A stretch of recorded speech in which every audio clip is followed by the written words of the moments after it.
আজ আপনাদের নিয়ে যাব উত্তরবঙ্গের এক অপেক্ষাকৃত কম পরিচিত অথচ খুব সুন্দর একটা পিওর অফবিট লোকেশনে। চারদিকে পাহাড় দিয়ে ঘেরা এই জায়গাটার নাম হলো বুঙ্কুলুং। এর মাঝখান দিয়ে বয়ে গেছে পালাসান নদী।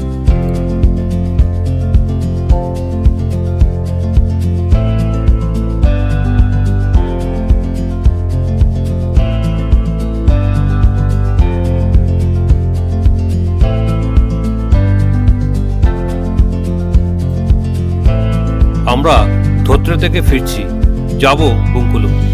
একটু পরেই মিরিক পৌঁছবো। রাস্তা এত সুন্দর যে বলে বোঝানো যাবে না, তাই এই ভিডিও কেটে ছোট করতে ইচ্ছে হয় না। রাস্তার ধারে এক জায়গায় তাজা সবজির সাথে ডোলে লঙ্কা আর কমলা লেবু বিক্রি হচ্ছে দেখে কেনার লোভ আর সামলাতে পারলাম না।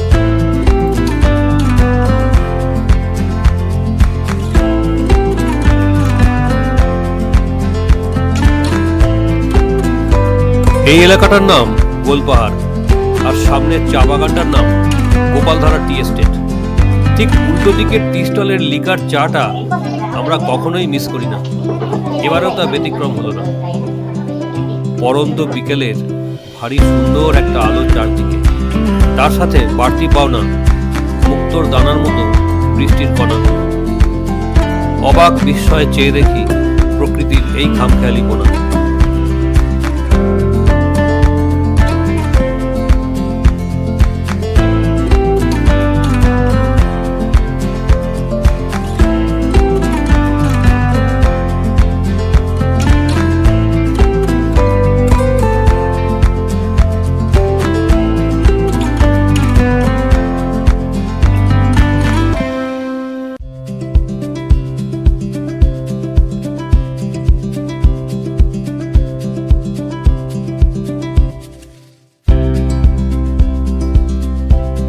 গোলপাহাড় ছেড়ে এগিয়ে এসে আমরা এখন সরেনিতে।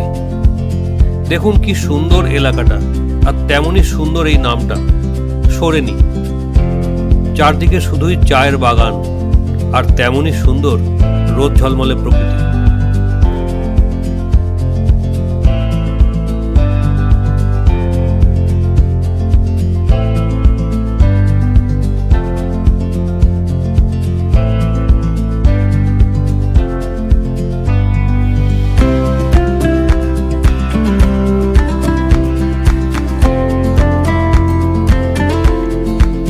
স্কুল ছাড়িয়ে বাঁদিকে একটা রাস্তা দিয়ে নেমে এলাম। চারদিকে ভর্তি কমলা লেবু গাছ, গাছে গাছে লেবুও ভর্তি। এই দৃশ্য শুধুই গাড়ি জানলা দিয়ে দেখে এগিয়ে যাওয়া যায় না, ভালো করে দেখবো আর দেখাবো বলে গাড়ি থেকে নেমে পড়লাম। সত্যি বলতে কি, এইরকম কমলা লেবু গাছে ফলে রয়েছে দেখার অভিজ্ঞতা আমার অন্তত এই প্রথম। এর আগে যখন শিলং গেছিলাম তখনও পাইনি, লেবুর সিজন ছিল না বলে।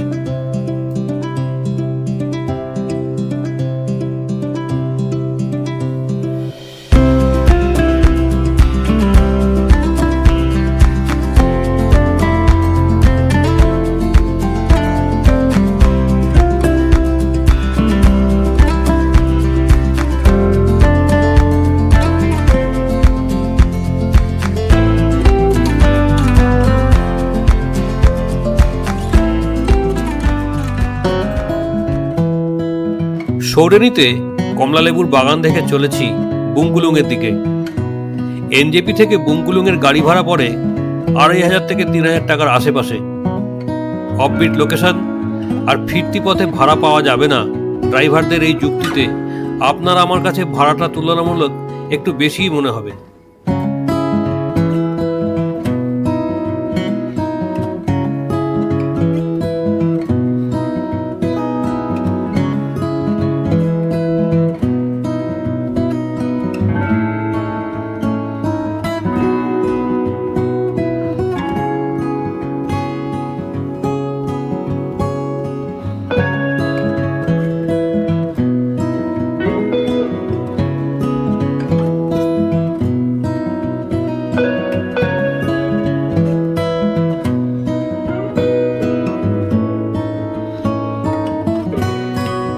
রাস্তার ধারে ঢেলে আনারস বিক্রি হচ্ছে, কিন্তু আমাদের হাতে আর সময় নেই যে নেমে দাম দর করব।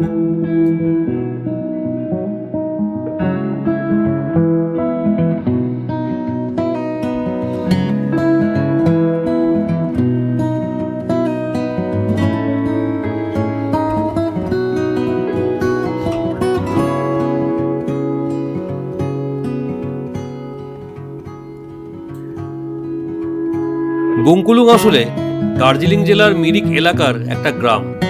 শিলিগুড়ি থেকে দূরত্ব মাত্র 48 কিলোমিটার। পৌঁছতে সময় লাগে ঘন্টা দুয়েক। দুধিয়া থেকে দূরত্ব 11 কিলোমিটার আর মিরিক থেকে মাত্র 13 কিলোমিটার। দুধিয়ার পরে মঞ্জু পার্ক, সেখান থেকে রাইট টার্ন নিয়ে 6 কিলোমিটারের মতো গাড়ি চলে পৌঁছতে হয় বঙ্কুলুং। যদিও আমরা ধোত্রে থেকে বঙ্কুলুং ঢুকছি মিরিক সৌরেনি হয়ে।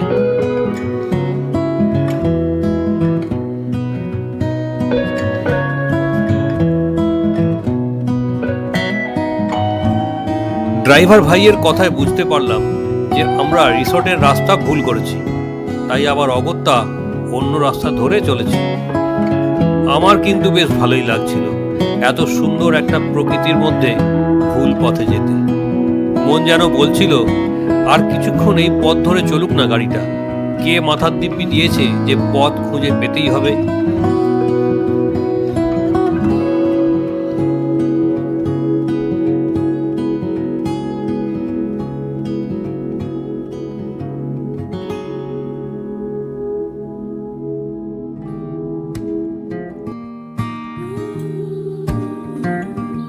পৌঁছে গেলাম বঙ্কুলুং রিট্রিট ইকো হাট।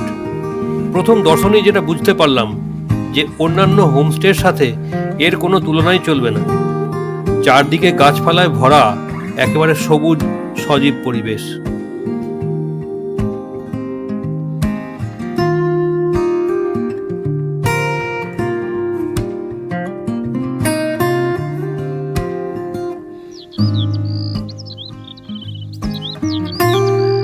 চলুন এবার রিসর্টের চারদিকটা একটু ঘুরিয়ে দেখাই। খুব সুন্দর একটা বসার জায়গা করা আছে একেবারে বাগানের মাঝখানে। আমরাও অনেকক্ষণ সময় কাটালাম এখানে বসে গল্প গুজব করে।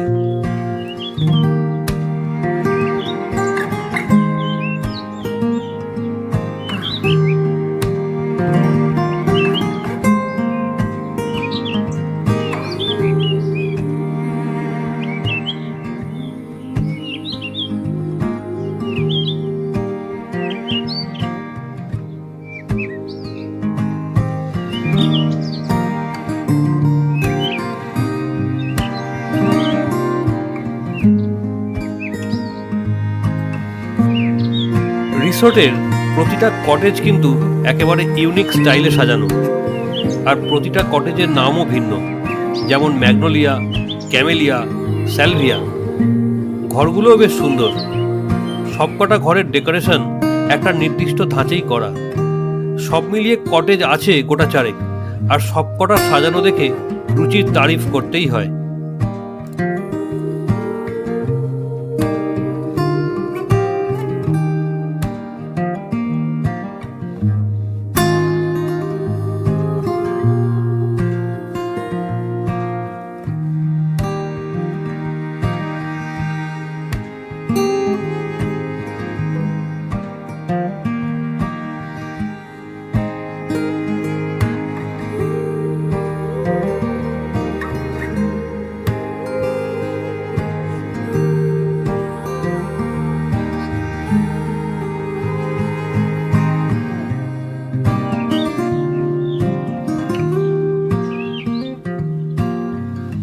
এই ব্যালকনিগুলোতে বসে বাগানের দিকে চেয়ে থাকলে এমনিই যেন সময় বেরিয়ে যাবে।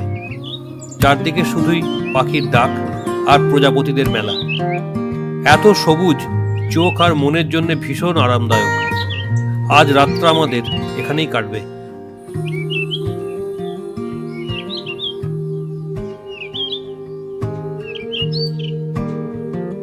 একটা ব্যাপার কিন্তু না বললেই নয়, এই রিসোর্টের আনাচে কানাচে ছড়িয়ে আছে অসংখ্য মহামূল্যবান ইনডোর প্ল্যান্ট এবং অর্কিড। শুধু চিনে নিতে হবে, যারা জানেন তারা অবশ্যই এর মূল্য বুঝবেন। এবং রিসোর্টের মালিক নিজেই প্রতিটা গাছের পরিচর্যা করে থাকেন।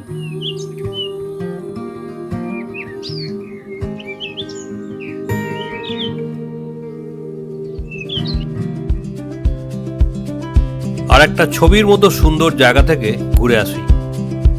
বুংকুলুং রিট্রিট থেকে বেরিয়ে চলেছি বালাসা নদীর দিকে। সেই সঙ্গে দেখে নেব তার উপরে গ্যামন ব্রিজ আর তার চারদিকের প্রাকৃতিক সৌন্দর্য।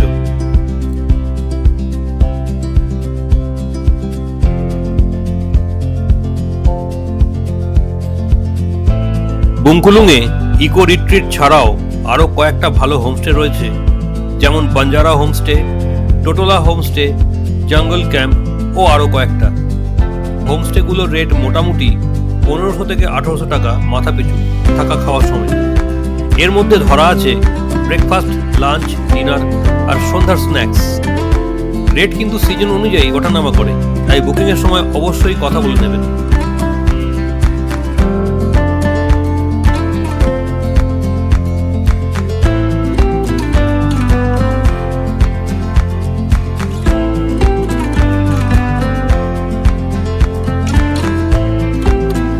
এই অফবিট লোকেশনগুলোতে ঘুরতে এলে সাইট সিইং এর তেমন ব্যস্ততা থাকে না, তাই একটা জায়গায় থেকে মন দিয়ে সেই জায়গাটার প্রাকৃতিক সৌন্দর্য উপভোগ করাই বুদ্ধিমানের কাজ। একটা কথা বলে রাখি, বালাসান নদী আর গ্যামন ব্রিজের দিকে আসার রাস্তা কিন্তু বেশ খারাপ। গাড়ি চলবে আস্তে এবং সময়ও অনেক বেশি লাগবে, তাই হাতে সময় নিয়ে আসবেন।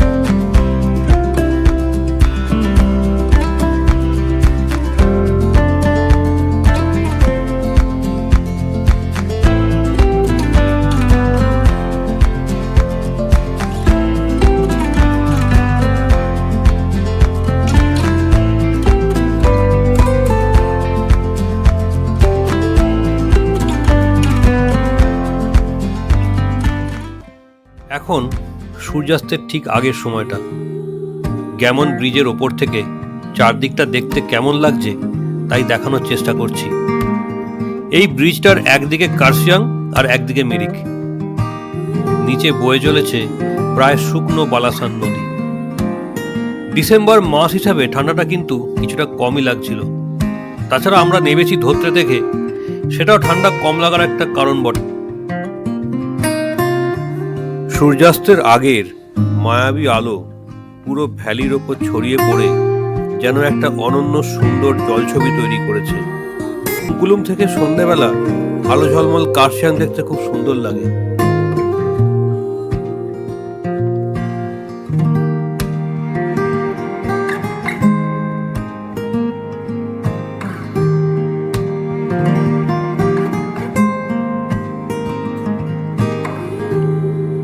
এটুকু বলাই বাহুল্য যে পাহাড়, নদী আর চা বাগান দিয়ে সাজানো একটা আদর্শ ছোট্ট গ্রাম বুংকুলুং। 2017 সালে সেরা ইকো ট্যুরিজম ভিলেজের সম্মানও পেয়েছে এই গ্রাম। ট্যুরিস্টের কোলাহল সেরকম নেই, প্রকৃতি একে যেন একেবারে নিজের হাতে করে সাজিয়ে দিয়েছে।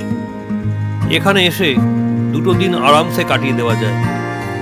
সেই হিসেবে তো একেবারে আদর্শ অফবিট এবং নির্জন প্রকৃতির মাঝে হারিয়ে যাওয়ার হাতছানি দেয় এই বুংকুলুং। আপনারাও পরখ করে দেখে নিতে পারেন। নমস্কার, ভালো থাকবেন।